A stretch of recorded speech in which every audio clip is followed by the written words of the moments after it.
బాగానే ఉన్నాయి చూసారా, పోగులు పోగులుగా ఒకే చోట వచ్చాయండి. ఇలాంటి దుంపల్ని హార్వెస్ట్ చేసినప్పుడు చాలా హ్యాపీగా అనిపిస్తుంది. ఎందుకంటే భూమిలో పండేవి ఎప్పుడు కూడా మనకి సర్ప్రైజ్గా ఎగ్జైట్గా కూడా అనిపిస్తాయి. చూసారా, గోన ఏదన్నా వేసుకుని మనం చేస్తున్నాం అనుకోండి, కిందంతా మట్టి అవ్వకుండా ఉంటుంది.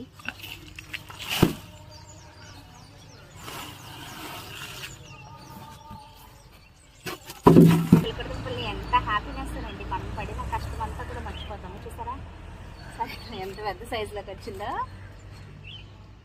కొంచెం ఇసుకను కూడా యాడ్ చేసుకున్నాం అనుకోండి, ఇలాంటి దుంపల్ని గ్రో చేసుకునేటప్పుడు దుంపలు అవి బాగా ఊరుతాయి అనమాట. డ్రైనేజ్ అది ప్రాపర్గా ఉండాలి. ఈసారి బాగా వచ్చాయండి. కరెక్ట్గా 2 నెలలే అవుతుంది.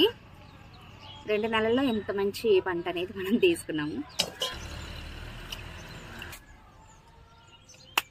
చూసారా, లోపల ఇలా లైట్ ఆరెంజ్ కలర్లో, క్రీమ్ కలర్లో ఉంది చూసారా.